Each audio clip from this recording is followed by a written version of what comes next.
محترم پرنسپل صاحب، محترم سیکشن ہیڈ، معزز اساتذہ کرام اور میرے ہم مکتب ساتھیوں، السلام علیکم۔ میں اپنی تقریر کا آغاز ان اشعار سے کرنا چاہوں گا۔ حقیقتیں آشکار کر دے، صداقتیں بے حجاب کر دے،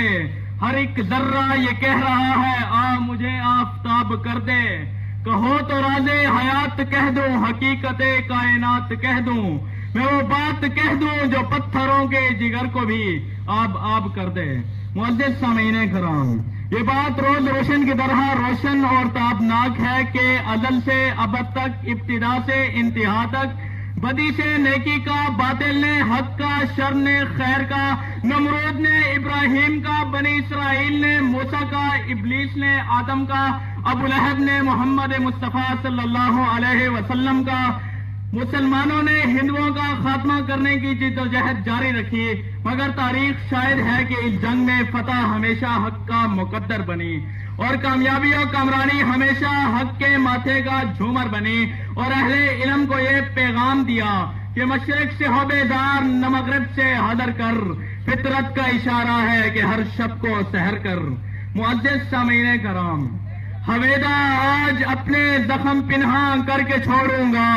لہو رو رو کے محفل کو گلستان کر کے چھوڑوں گا، دکھا دوں گا جہاں کو بھی جو میری آنکھوں نے دیکھا ہے، تجھے بھی صورت آئینہ حیران کر کے چھوڑوں گا۔ معزز سامعین کرام، میں جب تاریخ کے اوراق پلٹ کر دیکھتا ہوں تو مجھے نظر آتا ہے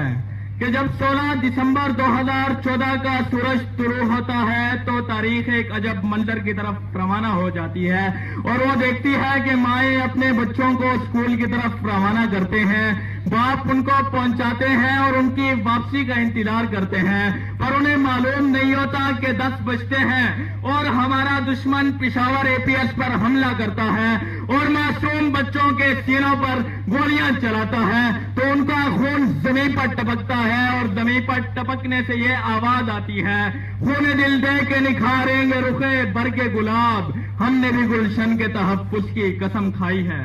معزز سامعین کرام، میں اپنے دشمن کو یہ للکار کر کہنا چاہتا ہوں کہ یہ سرزمین کوئی عام سرزمین نہیں ہے، یہ شہیدوں کی سرزمین ہے، یہ مجاہدوں کی سرزمین ہے، یہ غازیوں کی سرزمین ہے، اور مزید بڑھ کر میں یہ کہنا چاہوں گا کہ ہم حضرت عمر فاروق کے